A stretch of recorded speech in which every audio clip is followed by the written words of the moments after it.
하나님 말씀 함께 보겠습니다. 고린도 후서 7장 7절의 말씀입니다. 신약성경 292쪽에 있습니다. 고린도 후서 7장 7절 말씀 같이 읽겠습니다. 그가 온 것뿐 아니요 오직 그가 너희에게서 받은 그 위로로 위로하고 너희의 사모함과 애통함과 나를 위하여 열심 있는 것을 우리에게 보고함으로 나를 더욱 기쁘게 하였느니라. 아멘. 날씨가 갑자기 싸늘히 좋습니다. 누구는 그렇게 이야기해요. 가을이 목례만 하고 지나갔다 표현하시는 분도 있고, 가을 옷은 입으라는 건지 구경하라는 건지 모르겠다. 요즘 가을 옷이 없어요. 사실은 남자들 양복도 추동복 하든지 춘하복 하든지 붙여서 나오기도 합니다. 또 어떤 분은 그래요. 추수감사주일 지나지도 않았는데 벌써 겨울이 왔다. 그렇게 표현하신 분도 있습니다. 추워지면 마음도 같이 스산해지는데, 요즘 아이들은 이 날씨에 캠프 가서 불멍이라는 걸 합니다. 불멍 아시나요? 아신다면 조금 젊은 거고, 해보신 분은 진짜 어린 거고. 어제 뉴스에 그런 뉴스가 하나 나왔어요. 지역을 잘 모르겠는데 이게 뉴스인지 제품 광고인지는 모르겠습니다. 오피스텔에 불이 났대요. 그래서 누가 신고를 했습니다. 그래서 소방차가 20대가 출동을 하고 소방관 60명이 출동을 했는데, 오피스텔 가보니까 불이 나서 밖으로 이렇게 연기라든지 불길이 나올 때 안 보이는 거예요. 그래서 신고된 그 층으로 올라갔습니다. 올라갔더니 어느 여자분이 TV 화면에다가 모닥불 켜놓고 ASMR 소리를 들으면서 쉬고 있었던 거예요. 불멍 때리고 있었던 거예요. 근데 멀리서 보고는 화면이 너무 좋아가지고 불난 줄 알고 신고를 했답니다. 이게 웃으라는 얘기인지 아니면 그 TV가 어느 제품이다 홍보하려는 건지 모르겠지만, 아무튼 어지간한 매체들은 다 인용을 해서 뉴스를 전했던 것을 봅니다. 날이 추워지면 어떤 장르의 영화를 볼까요? 로맨스 영화를 본답니다. 추워서 따뜻해지려고 로맨스 영화를 본답니다. 거꾸로 더워지면 로맨스 영화 안 본답니다.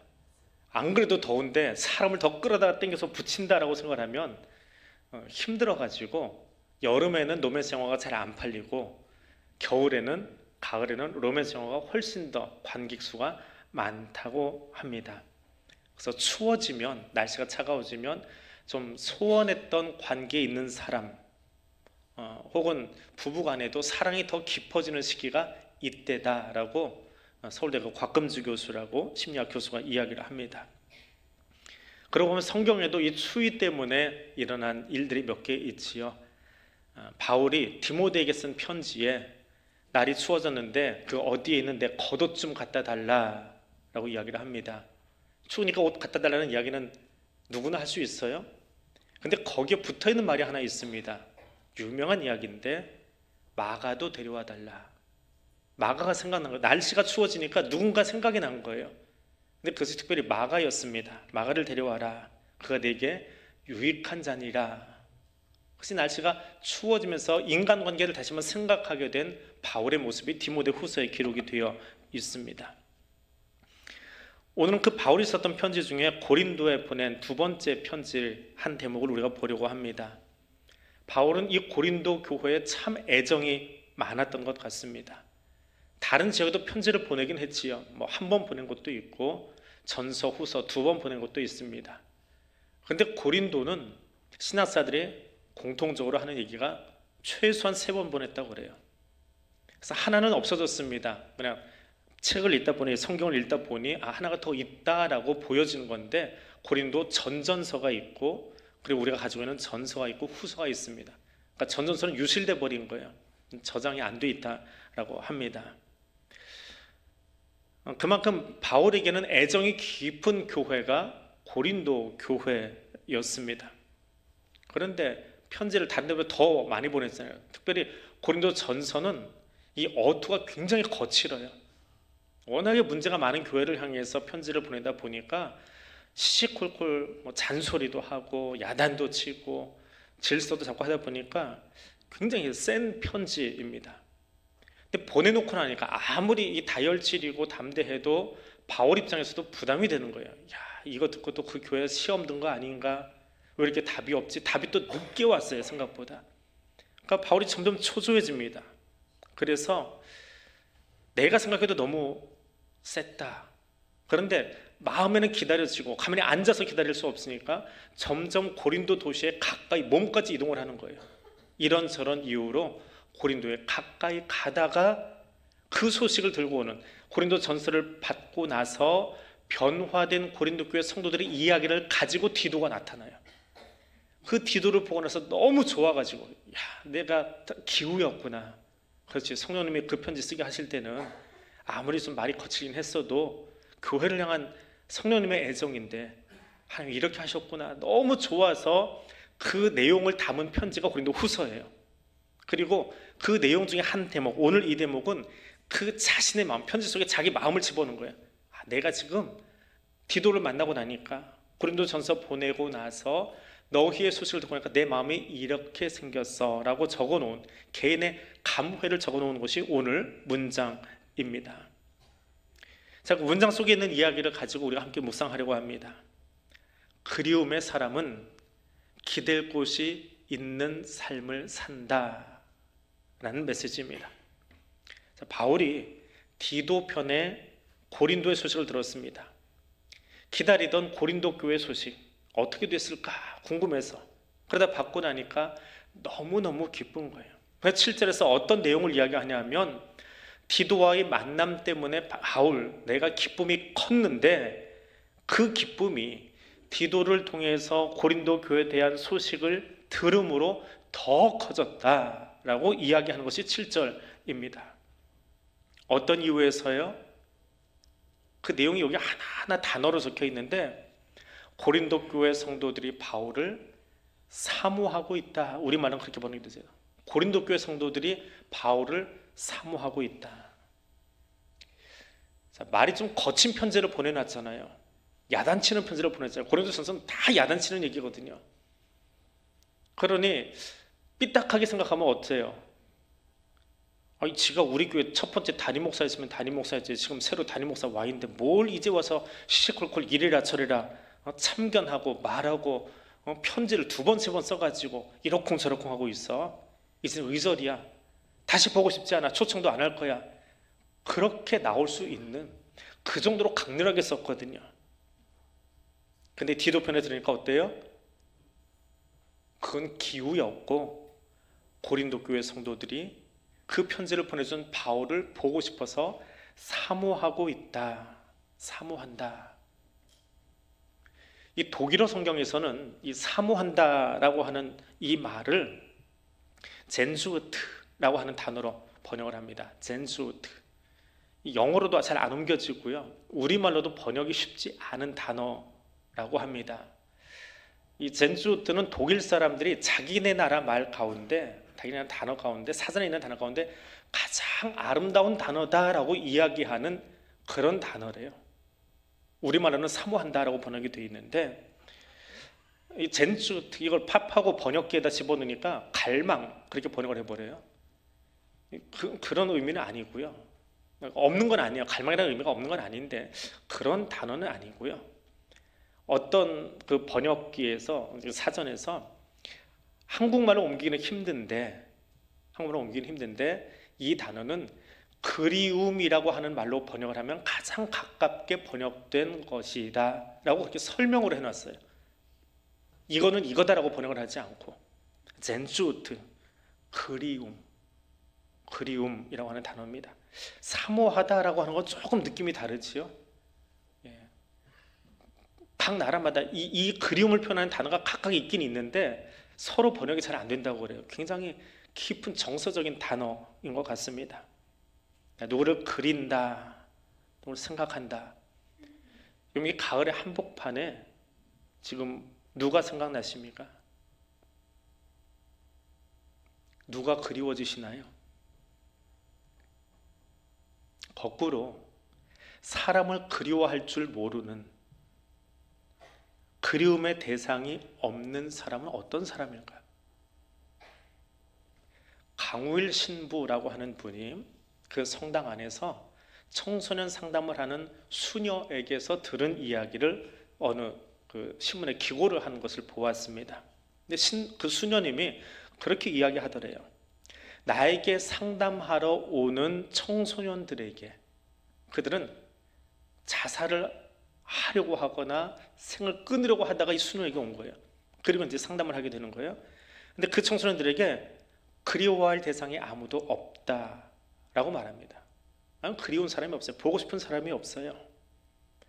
그래서 수녀 입장에서, 상담가 입장에서 그 청소년들에게 아무리 용기를 넣어주고 활력을 넣어주려고 해도 그 영혼이 철벽처럼 닫혀있대요. 그런 말 필요 없어요. 듣고 싶지 않아요. 그런 단어는, 힘내라 하는 말은 존재하지 않아요 라고 철벽을 치고 있답니다. 왜 그런가 하고 아이들하고 계속 이야기를 하다 보니까 이 아이들의 공통점이 하나 있는데, 부모에게 사랑과 관심을 받아본 기억이 없는 아이들이에요. 그렇게 자라서 청소년기에 오니까 더 이상 내가 누구를 그리워하거나 힘들 때 그 사람이 좀 생각나, 그 사람에게 좀 가봤으면 좋겠어, 그 사람 만나보면 내가 좀 힘이 될 것 같아, 이런 대상이 없는 거예요. 이 힘들 때 내 말을 누구한테가 툭 말할 수 있는 대상이 생각이 안 나는 거예요. 찾아가는 게 아니고 생각조차 안 나는 거예요. 그런 사람이 없어요. 이 아이들이 결국은 다리 위로 올라간답니다. 앞으로 뛰어내려요. 근데 다리 위에 올라갔어도 내가 지금 가서 이야기하면 그 사람이 어떻게 받아주든지 가서 이야기할 만한, 생각나는 사람, 그리운 사람이 있어 하면 뒤로 물러난대요. 앞으로 뛰어내리지 않고 뒤로 물러나서 사람에게 찾아간대요. 이게 그리움이 가지고 있는 힘이라고 합니다. 사모할 대상, 그리워할 대상이 있다라고 하는 것, 그것은 우리가 힘들고 지칠 때, 포기하고 싶을 때 기댈 곳이 있다라고 하는 의미입니다. 이걸 누가 생각나십니까? 꼭 그가 나에게 어떤 일을 해 주어서가 아니라 누군가 그리움의 대상이 있다, 그리워할 수 있는 대상이 있다, 사모할 대상이 있다라고 하는 그것만으로 우리는 의지할 곳이 있는 사람들입니다. 아직 만나지 못했어도, 그가 내게 어떤 말을 해줄지 우리는 아직 몰라요. 하지만 그런 사람을 기억할 수 있는 사람은 이 땅을 살아갈 수 있는 힘이 있다라고 하는 거예요. 더구나 그리스도인은 가장 힘들 때, 사람은 다 그렇지 뭐, 그런데 바쁠 때 그냥 교회 와가지고 늘 열려있는 3층에 들어가서 근데 조용히 앉아있다가 주님 하고 한번 부르고 돌아갈 수 있는 그 기댈 곳이 있는 곳, 그것이 그리스도인의 힘이거든요. 우리 그리움의 대상, 사람도 있지만 예수 그리스도를 기대할 수 있는 것, 그리워할 수 있는 것, 그것이 우리의 모습, 우리의 가장 큰 힘입니다. 그리고 우리가 거기 가서 기도할 때 문장이 수려해야 되나요? 사전을 뒤져서 좋은 단어를 찾아내야 되나요? 아니요. 때로는 너무 복받쳐서 거친 언어로 막 내뱉어도, 야 너는 입이 왜 이렇게 걸걸하냐? 주님 내게 그러지 않으세요. 다 들어주세요. 앞뒤 문장이 하나도 맞지 않아도, 너무 힘들어서 그냥 있는 대로 다 내 입 밖으로 내뱉어도 주님 다 들어주세요. 그것이 우리 그리움의 대상, 우리가 사모하는 예수, 우리의 기도를 들으시는 그 예수의 참 모습입니다. 그 예수로 말미암아, 아무 조건 없이 우리를 받아주시는 그 예수로 말미암아 넉넉한 가을이 될 수 있기를 원합니다. 두 번째로, 그리움이다라고 하는 것, 이것은 우리가 애통함을 전할 수 있다라고 하는 것에서 은혜입니다. 그리움이라고 하는 단어를 사전에서 찾으면 좀 건조해집니다. 국어사전은 이렇게 정의를 하고 있어요. 보고 싶어 애타는 마음. 사전적 정의입니다. 우리 국어사전에 나오는 보고 싶어 애타는 마음. 근데 그리움하고 이걸 풀어놓은 이 문장하고 같아 보이세요? 사전이니까 잘 풀어줬어요. 그런데 느낌이 달라요. 그리움하고 하고 있을 때하고 뭐뭐 하는 마음, 뭔가 다 잘라버린 것 같아요. 진짜 가지고 있는 그 내용은 다 잘라버린 것 같은 느낌이, 저한테는, 여러분 모르겠는데 저한테는 그런 느낌이 들어요. 사전을 열어서 찾아보면 이건 좀, 예. 근데 그게 그 국립국어원의 사전에 들어가 있어요. 그렇게 들어가 있어요. 그 사전 열었다가 이건 아닌데, 그리움이 이건가? 예. 독일어에는 젠소트, 이거 아닌데. 그러다가 이렇게 쭉 사전을 찾았다 보니까 사전에서 나온 게 아니고 시인이 했던 이야기인데, 이 이야기가 훨씬 더 인터넷에 많이 돌아다녀요. 그리고 이 문장을 굉장히 좋아하는 것 같아요. 책도 있고요, 이 제목으로 된 책도 있고. 그래서 이 문장이 아주 마음에 들어서 옮겼습니다. 종이에 연필로 긁으면 그림이 되고 마음에 무엇을 긁으면 그리움이 된다. 그래서 시인이 하는 말이, 긁다라고 하는 말이 이렇게 변해서 그림이 되고 글이 되고 그리움이 있다, 그렇게 표현을 해요. 또 국립국어원에도 물어봤어요. 제가 물어본 건 아니고 들어가서 한번 확인해 보려고 했더니 누가 벌써 이미 물어봤어요. 그랬더니 말도 안 되는 소리입니다, 그래 버리더라고요. 그러니까 시인의 감성과 학자들의 감성은 다른 것 같아요. 근데 학자들이 뭐라고 하든지 간에 저는 그 시인의 감성이 너무 마음에 들어요. 종이에다 긁으면 그림이 되고 마음에다 긁으면, 연필로 긁는다는 표현을 써요. 긁으면 그리움이 됩니다. 이 그림 잘 그리는 친구, 그림 잘 그리는 지인들 보면 굉장히 부럽습니다. 부러우면 지는 거라는데, 그래도 부러운 건 사실이에요. 부러운 건 부럽다고 해야죠. 지는 한이 있어도, 지더라도. 예. 색을 입히는 건 둘째치고 스케치라도 좀 할 수 있으면 좋겠어요. 제 친구 중에 하나가 이 태블릿 PC, 예, 요만한 스케치북 꼭 들고 다녀요. 그래서 어디 가서 자리에 앉으면 연필 꺼내가지고 이렇게 사비 연필 아시죠? 미술관에 써보신 거 가지고 그냥 이야기하면서 뭘 그래요. 어떤 때는 옆에 사람을 그려주기도 하고, 어떤 때는 떨어진 낙엽 한 장을 그리기도 하고. 저도 몇 번 이렇게 들고 나가봤어요. 그래서 종이에다 이렇게 끄적끄적했는데 이건 그림인지 뭔지 엉뚱한 짓만 했다 그래서 요즘은 안 들고 다니는데, 참 신기하지요.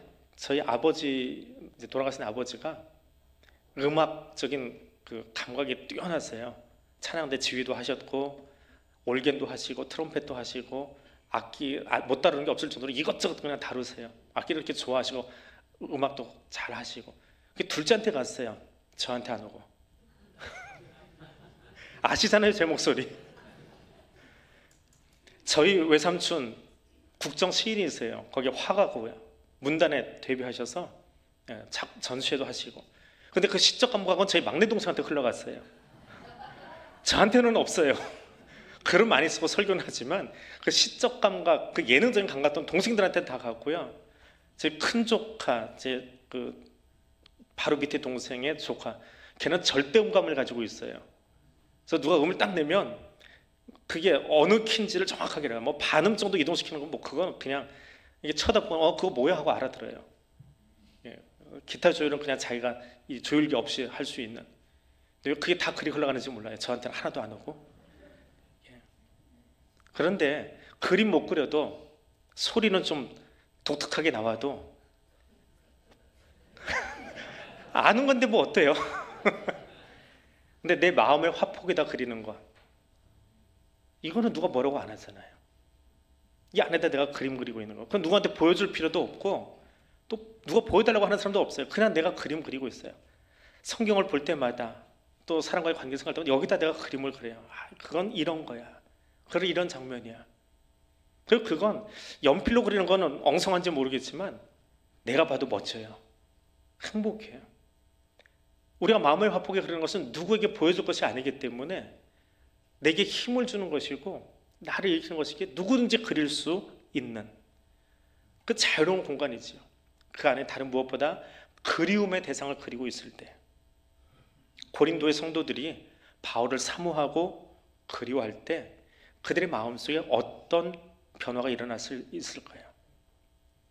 야, 해도 너무했다, 우리한테 이런 편지를 쓰냐? 보기 싫은 사람이라면 뿔 달리고 얼굴은 화가 나고 고린도만 생각하면 얼굴이 불그락불락 하는 표정의 사람, 뭐 그렇게 그렇겠지요. 근데 디도편에 들려온 소식이 뭐예요?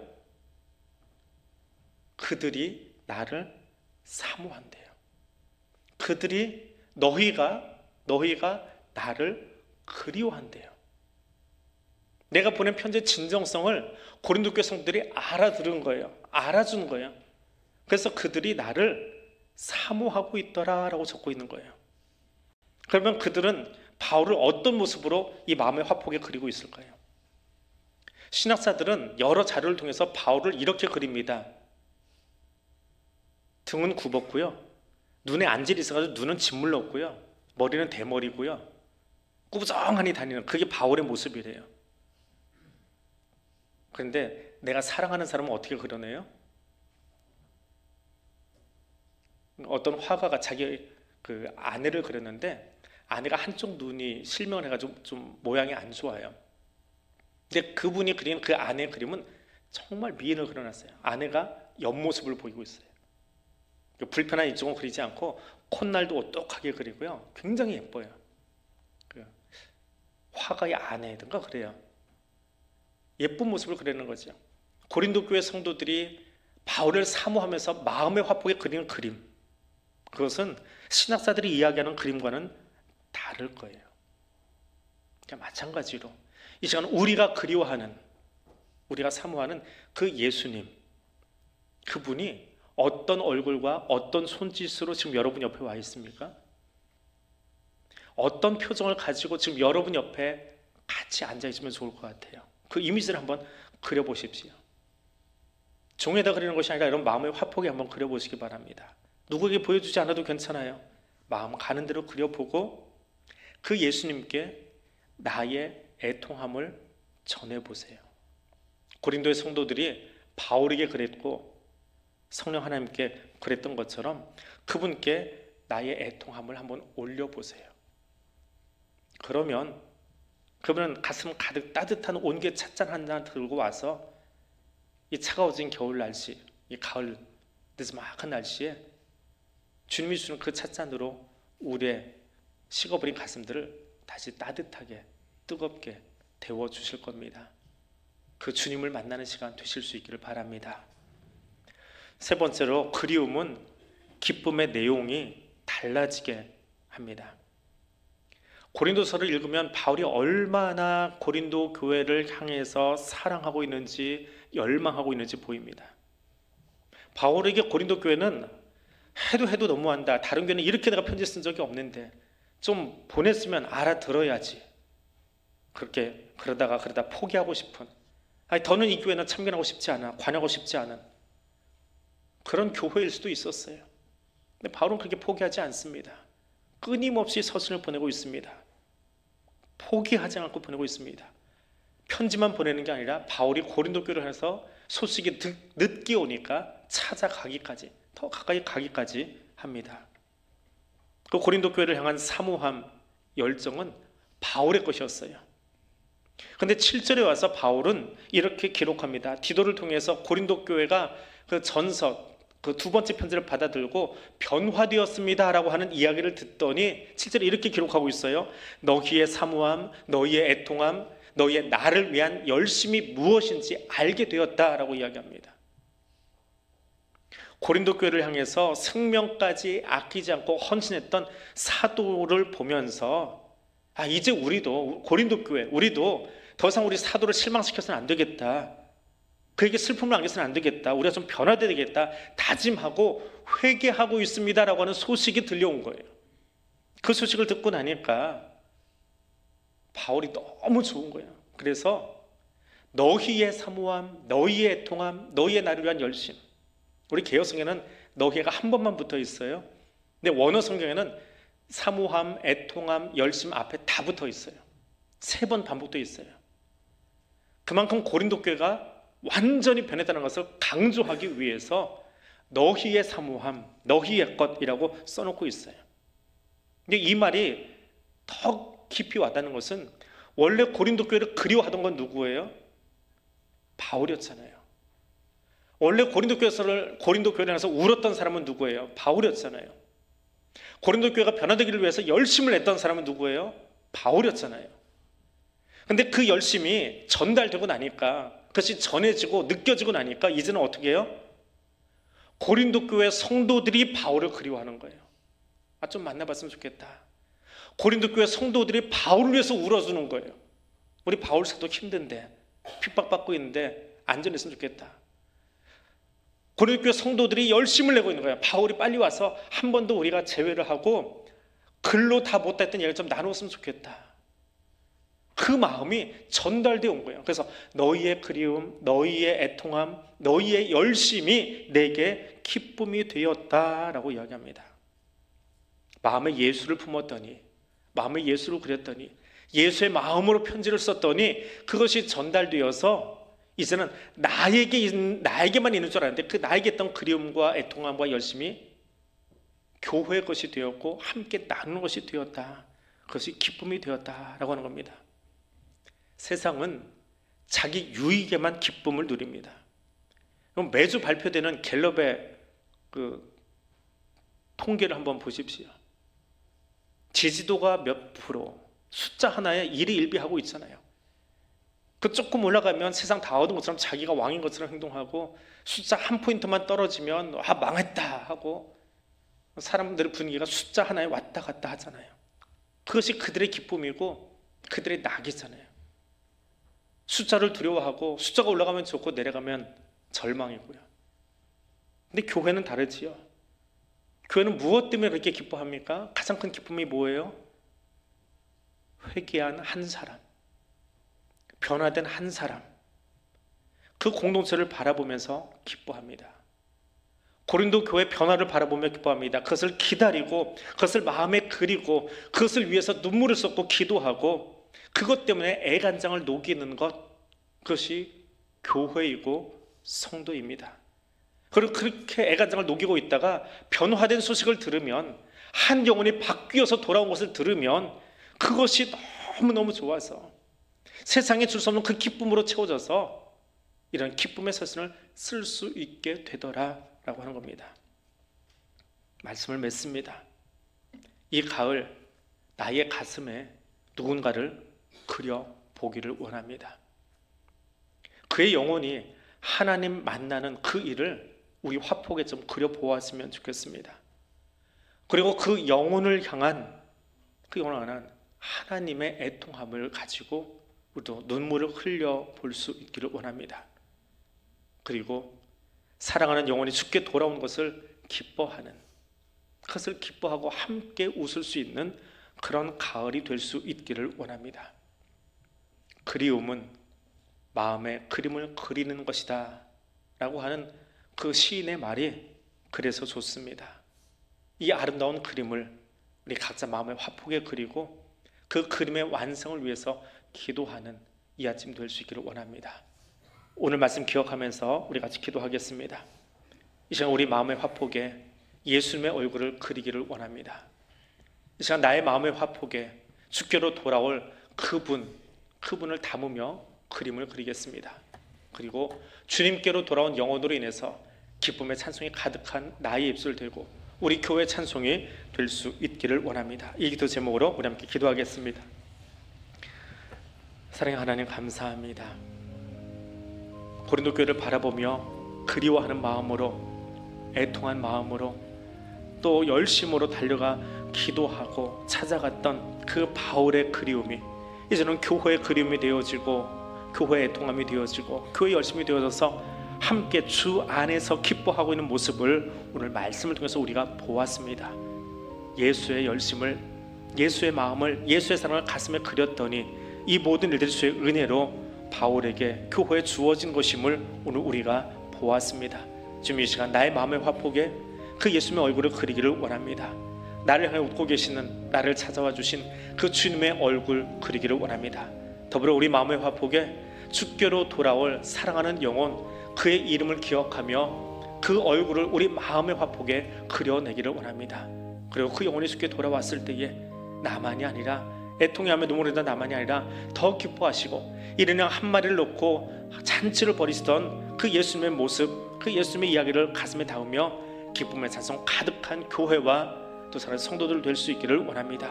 그 열매를 맺는, 영혼 구령의 열매를 맺는 이 가을 추수의 계절이 될 수 있기를 원합니다. 성령님, 우리와 함께하여 주옵소서. 사랑의 하나님, 고린도 교회를 향한 사도 바울의 그리움과 애통함, 열정이 성령의 인도하심 가운데에 교회의 그리움과 애통과 열정으로 변화된 모습을 들었습니다.